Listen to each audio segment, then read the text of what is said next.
Welcome to another Teamcpnz Quick Connect podcast. For April, I've got Tim Hansen sitting alongside me in the hot seat. How are you getting on today, Tim? Good, Rich. Good, thank you. How are you today? Yeah, good, thanks. Good, thanks. It's April. It's autumn. Good time of year to ride Yes. your bike, eh? Yeah, I was just thinking daylight savings. It's we're turning the clock back this weekend, I think, aren't we?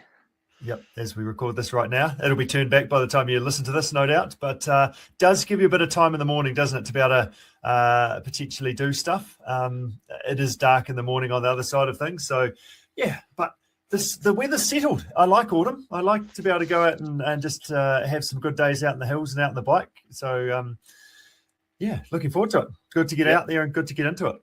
Yeah, absolutely. This summer was a bit of a fizzer, wasn't it, really? Like it wasn't... was one to remember, that's for sure. So I like this time of the year. It's definitely nice and settled and plenty of sunshine. So no, it's good. It's good. Yeah. In the past, I have gone, the days are getting shorter, winter's coming. But yeah, I think you're right. Off the back of a pretty average summer, that actually, I think I've changed my tune this year. I'm excited about autumn and I'm into it. And I mean, New Zealand weather's anything on any day of the week, but we do get some nice settled days now. So yeah, make the most of them. Yeah, it's good. And like the word on the street, mate, is that you've got yourself a brand new bike. Is that true? That is a true rumor. That is true. I've only pedaled it up and down the driveway so far. I'm just itching to get it out, but I just haven't had a chance. So yeah, brand new Giant Anthem, the new kind of design that they've put out. So that's super exciting. So new bike day is going to happen very soon. In the Backroad 200 of 2026 that we did a few weeks ago, it was new trail day, which is pretty good. But new bike day is another step ahead. So, looking forward to getting out and christening it and getting it set up and getting to know it. Quite a different sort of suspension setup, and the tyres are pretty chunky, etc. So drop a post that has more travel and things in it. So yeah, it's going to be interesting to see how it feels, how it goes, getting to know it. Yeah, and so too soon to have a name? Probably is at this stage. Yeah, I think that's something I think that evolves in the first ride or two, doesn't it? So I'll let you know about that. You can ask me about that going forward. Awesome, awesome. And like races for you, mate? Like, are you got anything lined up for that one? Well, I need to race my mountain bike, don't I? That's what I do need to do. I'm not 100% sure. I'm in a bit of a funny position, I feel, with races, because I guess coast to coast we've done that. I feel like last 6 years pretty competitively. I feel like there's a lot that I've done, but I'm not sure what else there is to do that kind of that works. So yeah, I don't know. Not sure. I'm not 100% sure. Some trips and adventures is probably the first point, but it is good to have it's good to have an event, isn't it? Because it just lifts your level of what you're doing just a little bit more, rather than sort of, you can kind of mince along and turn up to things. But if you've got an event, you do get out of bed, you get your feet on the floor, and I think you're just a better human because of it. Yeah, totally. I guess with that in mind, like we've got Zwift starting up again soon, so that's plenty of time to sort of jump on Zwift while people are pondering what's next for their cycling adventures. Exactly. And I think that's, for me, the thing that kind of keeps me honest is that I commit to 3 Zwift sessions a week over winter. So that's kind of my meat and potatoes, my the rocks within my week. That means that biking is reasonably good and the fitness is okay as part of that. So yeah, week of the 20th of April, all of our group sessions start. So our run group on Thursday will kick off as well for the winter block, and winter block of Zwift. So it doesn't matter where you are in the country for that, whether Monday morning 6 a.m, 6 p.m. on a Wednesday evening, or 7 a.m. on a Friday morning. Be cool to get into it. Reconnect to some of those people we haven't sort of had much to do with across the summer because they've been riding their bikes outside. Yeah, and like a lot of people I coach, I encourage they get along to those ones. Bit of banter, bit of fun, but I guess like what's involved in those sessions and who are they targeted for? Oh yeah, okay. So I guess it doesn't matter your fitness level. There's settings within Zwift that mean that you will keep up. You don't have to be the fastest. You can dawdle along. Like I've done it when I've been crook and minced along, and not even with the rule of not taking my jersey off because I don't want to sweat. So I think through to just throwing it down and you're in bits at the end. So you can kind of do as much or as little as you want. But the key bit's the technology, I think. And for anyone out there that's sort of trying to figure it out, we've got some how-to notes and things, but it's often just a text message or a quick call, and it can pretty easy get most people set up because we've dealt with most of the problems before. I'd say all of them. So probably personally as well. It's good fun. It take a session or two to get organised, but it's a great way to turn up because you know everyone else is there at the same time on that day of the week at that time. So yeah, it works well. Yeah, and this means Warriors chat, doesn't it? That's the time of the year. It's Warriors chat. Is that the only reason you turn up to is for the only reason. So I'll only turn up if the Warriors win, which is often these days. So it's going to be a good season, I think. Yeah, no, that is right. There's started hard, started well, which is good. But that may turn some people off, but that's okay. It's it's good fun. Sometimes the Monday mornings are a little bit harsh. They are, and there's mixed feedback on that one. So, but we'll keep it at this year, and we'll just see how we go, I reckon. Yeah, 100%. Could be our season. Could be our year. Yeah. I'm sure it is. Yeah. And the other thing, just to remind people of, is our adventure squad as well. That's coming up too. You've been to pretty much one a year coming down from Auckland, which is super fun, Tim. And that's the plan, 2nd of May. So we've got maybe a couple of slots left, I think, this year. So if anyone's out there sort of on the fence, make sure you send us your name and we can get you on board that as well. Yeah, absolutely good fun. How about May meters, man? Is that happening this year? May meters, Tim, you're all over it. You must have been chatting to Sandra earlier than this. Maybe. Yes, it is. She just got it sorted the other day, actually, so it's all locked in. Same system as last year. We're running a app that has will track everybody's progress off the back of Strava files that you load into it, and it's $10 to enter, and that's to run the app sort of predominantly, and then any proceeds from the challenge are going to go to the Westpac helicopter. So, I mean, I feel that's a pretty good thing to support because all our people are hopefully never going to use it, but it's a nice thing to have to support being out in the hills and in the backcountry. Yeah. What's your goal, mate? What's the magic number for Rich this year? Tim, I have to have a look. It's good to look back on previous Stravas. I feel like I need to do the Everest. I think 10,000 is what I've hit. I don't know. That's the baseline. I think 10,000 vertical meters, and you can do that when Zwift and bike riding happens. It's pretty tough on foot, but Zwift makes it a lot more accessible. So I'd say 10,000 is a baseline. I just need to see how things are tracking. We have set the Adventure Squad day one to be in May. That's part of the reasons why it is in May, just to give us a chance to get underway. Nice. Yeah. What about Tim Hanson's vertical meters for May goal? What are we up to? Just think of what was last year. Last year I hit 12,000, which was a good month. Okay. Yes. So I mean, I think 10,000 is a good sort of target. That's a decent shift, isn't it? So it is. I did actually have 12,000 in my head as well, but I didn't want to say it. Yeah, so it just depends. Hesitant as well. Yeah. Last year I poked the bear. Amanda got into it, and I was beating her for the first 3 days or something, and then which I knew I was never going to sustain. Last year there was some massive efforts put out by some of the crew. It was pretty impressive. Yes, so I think what unfolds this year. Both Nathan and Craig are still recovering from that a year later. That was it 30,000? It was something stupid. Anyway, but it's good fun, good to be involved with, and we'll that's coming up in less than a month's time now. Yeah, awesome. No, that'd be good. Good to get involved with that one again. Nice work. Well, thanks for joining us, Tim. Today's podcast, this podcast is all about sharing stories and sharing our people that we coach, their adventures and things. I actually chatted to Hannah G on the banks or the overlooking Lake Ohau on our recent Backroad bike trip. She had just completed the 70.3 up in Taupo event, and she was riding a bike with us as well, which is pretty cool. Hannah's a paramedic, and chat about sort of how she manages her training and to go and do these adventures and what she's done and what she's got coming up. So thanks for your time, Tim. Have a fantastic rest of your week, and we'll look forward to catching up with you soon. Oh, good to chat, mate.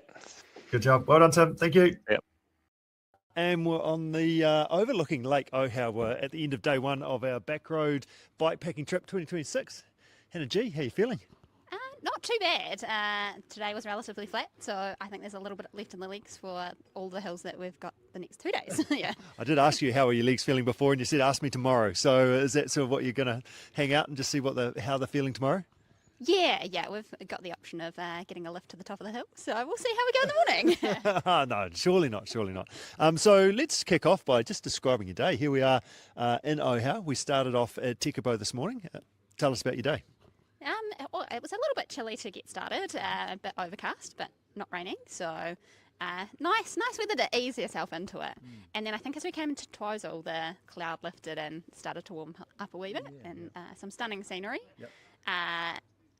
Nice flats, rolling hills, nothing too spicy or anything like that, so nice and cruisy, and a mix of gravel and road, some chunky gravel and some really nice gravel, and some bits where there were some interesting noises made as you're like, oh, how does this gravel bike work? There was one of those I do remember at the outlet from Lake Ohau, where you let out a bit of a yeehaw or something like that with both legs out of the clips and sort of trying to make your way through a bit of a dodgy section.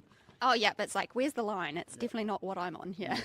So how are you feeling beforehand? We've got 25 people on our trip over this weekend. We've got 3 days worth of biking, about 100 Ks a day or so. How were you feeling before kickoff this morning and last night? I was a little bit nervous looking at some of the names. It's definitely a very speedy bunch, and I will be towards the tail end. But just, my motivation is just in it for the fun and see the scenery and have some snacks along the way. Definitely kind of not super nervous on the start line this morning with the footnote that it was not a race. So, but yeah, some intimidating numbers when it's the second and third day is over 100 Ks, and it's I don't think I've gone that far on a gravel bike before, so we'll see how it goes. Yeah, it was a bit of a not a warm up. It was a pretty honest day, but I guess the days will get a bit harder. There'll be a bit more climbing and things like that later on as we go to Kurau tomorrow and then back across to Tekipo over the Haka Pass on Sunday. So lots to look forward to. So highlights of today. The little picnic our little group stopped and had probably about 10 Ks before the lodge. That was some pretty stunning outlook, not a lot of wind, no sandflies, so that was pretty good. And just rolling in here and getting it done, that was pretty cool too. Yeah, it is good, the high five and the fist bumps of how we group of four that we're cruising with at the finish. It was always really nice, isn't it? I have to say I was pretty happy. Part of the reason for stopping 10k short of the finish line is because I bought a cronut from the Twizel bakery and I needed to make sure I ate it en route rather than while I got here. What was your favourite snack today?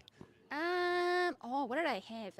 The bottle of Coke at Twizel went down a treat. Okay. Yeah. Good. And the slice there was pretty good too. I should have done what you did and packed one away for a snack for later. Yeah. There's a wee learning for tomorrow as we go through Amarama. My biggest learning is I should have bought 2 cronuts because there was a perfect amount of space in my bags for that. So need to work on that for tomorrow as well. We're also sporting the matching Backroad 2026. I've got the hoodie, I'm modelling, and you've got the t-shirt. It's pretty flash as well, looking the part. Yeah, pretty good because I only packed one non-bike ride t-shirt too. So we've done well. Yeah, and what about this weather? It's getting really sunny, and behind us the lake is absolute glass. There's no wind at all, and that's probably one of the key highlights of the day. There's just actually no wind that we've been riding in today. It's been pretty amazing, isn't it? Yeah, they're like a little worry in the back of your mind, where's this headwind that we're going to turn into, as the day warms up, and how the weather systems actually work. But I was stoked that it didn't eventuate. So, that's right. Matt, continue. Yeah. 100 Ks. What did we take? About 5 hours-ish, 5.5 hours, or something like that. Something like that, which is pretty amazing. I think, these sorts of trips, I think that's all fine unless the wind picks up and you headwind, and then you're really struggling. But that was part of the organisation. Sandra and I have been working on the weather forecast for quite some time, so I think we absolutely nailed it, which is good. A little bit of cold this morning just to wake up to make sure you knew you were riding your bike and you're out and actually doing it. Nice one. You have had a few different things on this summer, haven't you? This was one of the adventures. You've just finished Taupo 70.3 a couple of weeks ago as well. How are the legs sort of recovering and the body recovering from that? Oh, it's definitely a little bit on the bike today. They're definitely gassed and there's not a lot in them, but we'll just keep them turning over. Yep. And that kind of weighed on the mind a wee bit coming into it as well. But it was definitely an experience. I think all the plans went out the window, and we learnt to just like suffer through it and get it done. Was what I learnt out of that one. Yeah, you did very well to get it done. Like listening to your story, you got pretty tough. So, do you want to just talk us through this? This was your first 70.3 event that you were doing. You've done a bunch of other stuff beforehand. You've done coast to coast a couple of times. You've done that in a team. You've done some adventure racing. You had a crack at Godzone as well. You've done all sorts of things. So, 70.3 was the goal for this summer. So, tell us about the swim. Let's start there. Very early into it, just got horrific seasickness, and then ended up pretty much like breaststroking my way out through, just trying not to like lose my breakfast, essentially. So, I knew it's something I had encountered in my preparation and lead up, but fairly new to the open water swimming, and a few of the practice races and stuff I did, not quite the same as the mass start experience at the Ironman. So. Some learnings from there, and that just kind of set the cascade and the theme of the day. So you got through the swim, you survived it. It was just about surviving that swim, and you finished before the cutoff on the swim to get that done. How were you placed? I think I was quite towards it, maybe slightly over, but in the half. The cutoffs just mean you're not ranked and you don't get a number, but you can continue on with the rest of your day. And I was very mindful. The pro full Ironman kind of caught me, and it's like I do not want to be stuck in that. So trying to I think I probably swam a little bit more, just trying to get out of the way, and try not to get on camera as well in the live stream. There's Hannah giving it heaps at the front of the pro men's field. Right, so you're on the bike. How are you feeling on the bike? How was your transition? How were you on the bike? I think I was like relatively slick through the transition, because obviously it was quite empty by the time I got there, so no trouble finding my bike and getting going. Although I did realise once I got started that I forgot to sunscreen, and it's like, oh, we're out here for a wee while. But they do have sunscreen out on course, so good to know. I didn't come back like a beetroot. And then I was very mindful. I was still quite nauseous on the bike off of the back of that swim, so kind of trying to make an effort not to go for gels into bars and real food on the bike, just so I didn't keep digging myself into a hole and trying to set myself up for the run. I forgot that morning I'd bought a whole bunch of little bars to like put in my bento box, but I forgot those, so it was just fully relying on what they had at the aid stations. So they're still sitting on the kitchen table at home, are they? Yeah. Oh no, actually, I the day after I was like, these aren't fitting in my luggage, so some backpackers on the side of the road got some free free muesli bars. Okay, right. So you're riding your bike, just trying to keep moving, trying to get some fuel in, but not feeling very, very good. Like, did you start to feel better, or how did your bike ride go? It's 90 k's on the bike. It definitely started a bit slower than what I intended. There'd been some delay in my bike getting there, so I didn't get it till very late the day before. So I didn't quite. So that's another wee learning. Just go back to that. So my bike went on a wee detour through Rotorua, and so I got it about 5 for the bike drop closing at 6. So the first time putting it in a bike bag and assembling it on my own, it was quite rushed. And so for those first on that new bike course, the start's quite hilly, so I didn't quite trust my ability to put my bike together. So. Did I put this front wheel on properly? Is it all? The handlebar's going to stay there and do the brakes work, because I literally, my test ride was around the corner, like 500 metres from where I was staying, and it's like, they seem to work okay. Good. Okay, so you started to trust it, started to feel like your bike is going to be in one piece. Your stomach is starting to feel like it's going to be in one piece, or are we improving?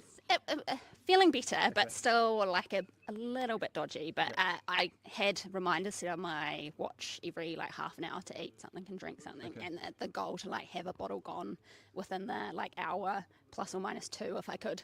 So just trying to be diligent and sticking with that. Just knowing that it was going to be a long day, and just needed like to just kind of like force feed almost. Okay. So you're getting to the end of the bike ride, and how was your transition? How are you getting on at the end of the bike ride, getting on to the start of the run? I came into transition okay. The old like brick legs off the bike, got those, and then it became very apparent that my like GI system was not shaping up terribly well, just with trying to run even the like full back plan of a little bit of walk run, like going for a couple of minutes, walk for a minute or two, and run again. It's like that was not going to happen. So it's like, okay, so I guess we're walking this, and just like one foot in front of the other, just trying not to have a disaster. Okay. And what about the vibes of Taupo? How was that? Because you're running while the Ironman Pro field are sort of doing their thing and lapping around you as well, eh? Yes, yeah. There was a few funny moments out on course where everyone's like yelling, "Go Hannah!" and it's like, "Is that for me?" Or then Hannah Berry goes past and it's like, "Oh no, it's for her." But even like when the pros aren't around, like the locals will come out, and it's not just like in that CBD, but they're the whole way along the course. And they take their time to like read your name off your bib and stuff like that, and just everyone's out there supporting everyone, not just their athlete on the day. So pretty cool vibes. Have to say I probably like rode the vibes more than anything else on that like run section. And even like a few of the other athletes that had their bikes delayed, they long finished their day, came back out and just like waved and cheered me on for my run. Good stuff. So got to the finish line. Were you still in one piece at the end? How was that for you? I got to the finish line, and like one of my goals on that run section had been like that other guy there, like who's just in front of me and keeps passing me at the aid station. So it's like I'm going to finish in front of him. But someone rallied him, and he sprinted past me with like 30, 40 meters to go, and I'm like, tried to rally it, but he just put me at the post. Couldn't try. He come past you before you could trip him up. Oh yes, yeah. It wasn't quite quick enough. I didn't realise what was happening until I was like, oh no. But I got to the end, kind of in one piece, and then it's just like, oh yeah, I've got to go get my bike after this. And because you were solo as well, you were doing the event. You didn't have anyone else kind of up there supporting you. You were up there doing it yourself. So you finished, and now you've sort of sat down for a moment, and now you have to go get yourself sorted and head home. And that was like, oh, what have I done? But handily then I figured out that they have a bus which runs from the finish line to the transition area, so that cut that down a wee bit. And yeah, you can, in that like finish line area, like they've got the buffet if you can eat. I wasn't really in a space to, but some other athletes, and they've got the like supporters and stuff like that come down and it's like, well, if you don't want to eat, I'm just going to get you some like bland bread you have to eat, and make sure you look after yourself and stuff like that. So enough. You can take your time, get yourself squared away, sorted, catch the shuttle to the transition, and then wobble yourself to your accommodation. So Taupo 70.3, are you going back again? It feels like there's some redemption to happen there, or is it just like tick, and I'm not going to make eye contact with that again? Or it's definitely, I wouldn't say that I have rushed to enter it as entries opened. There probably is some like unfinished business there, but whether it has to be next year or take a bit more time to work on the swim, definitely my run like has always needed work, and TBD on that one, I think. Nice. So just and one of the questions I asked, I haven't got the graphic here, but it's the toast scale of completely burnt toast at number 1 to 9 being just lightly toasted. On that sort of toasted scale 1 to 9, were you completely cooked, burnt, falling to pieces, or were you sort of in the middle somewhere when you crossed the finish line?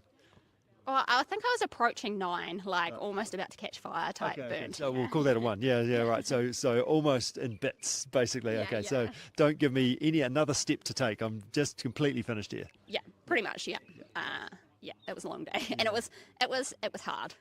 And sore. But you made it. But I made it. That's awesome. We got the medal, and that's fantastic. So you're a paramedic. How does that work within your training and things like that? Tell us a little bit more about what you do, sort of in a day-to-day sort of situation around getting stuff done and kind of figuring this stuff out. So I do 4 days on and 4 days off, but I have 2 night shifts in amongst my 4 days. So we kind of train. Around the end of my night shifts, we kind of plan to just do something lighter, because I equate it to essentially being hungover when you come off night. So you don't want to be doing anything like too physically or cognitively taxing, because that's when you will crash and do something dumb. But then I feel like once and we really work on like prioritizing the recovery as well. So like if I'm just like, if I've had a particularly heavy set in workload, then it's just like, well, we'll just transition and do something like easy for the next couple of days. Like, don't try and push through when you're like overly tired, kind of thing.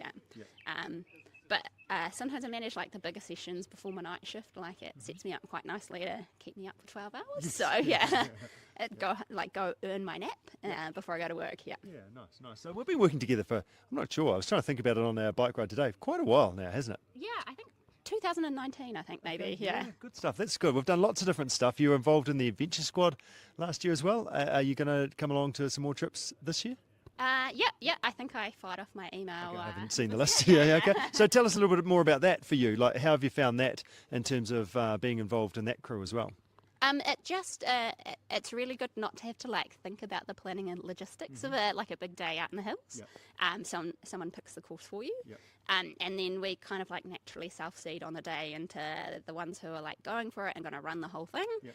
So the ones who are like somewhere in between, or the ones who are just like out for a walk and a snack, a wee bit like we were today, with no time pressure, and everyone kind of like we meet up at certain points, and then they're all like out and back. So the speedy ones go as far as they go, and then the slower ones go as far as they go, and we turn around and come back.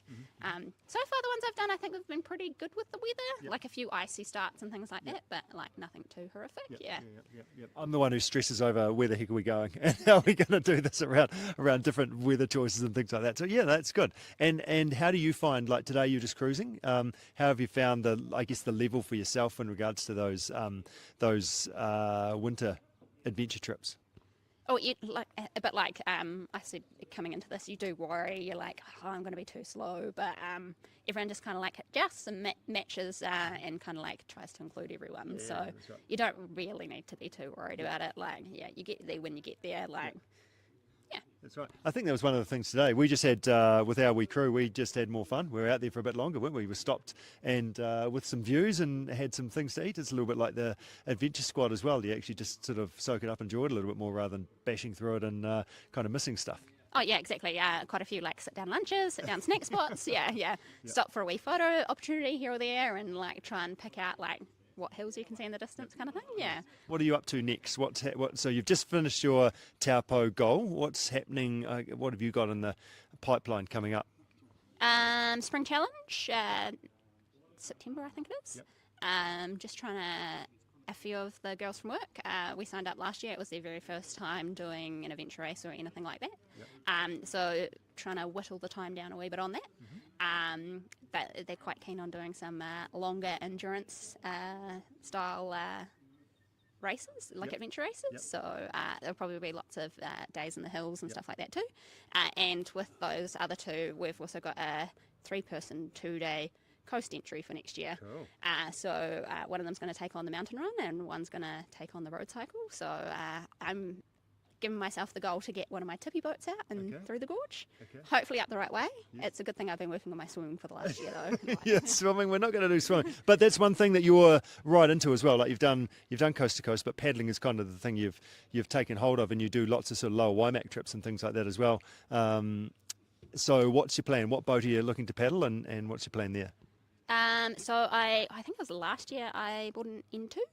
I've also got a Firebolt, which is like super duper tippy, which has only been on a couple of lower Waimak trips. I think I've got more shot of staying upright in the N2. So we'll give that a go. Although I'm like, oh, it's very light, so I have to adjust my usually just send it through the shallows and just power behind it, and my beginner boat is nicknamed Concrete, so it holds up to anything, but I don't think I can get away with it in that boat. So I'm sure we'll flex. I'm sure you'll be good. But your other beginner boat, your Concrete boat, is a bit broken at the moment, so that means you have to get into the N2 now. Is that right? Yeah. The rudder fell off on a lower Waimak trip, so I've got to get that fixed. And I think there's no rush on that, so I think it was just the river's way of telling me it's time to get in the other boat. Yeah, so. You've had it sitting there, haven't you? Looking good in the garage. You need to kind of commit to it. So, yeah, lots of fun things to look forward to. So, I mean, the lake was glassy beforehand. It's almost more glassy now as we look behind us.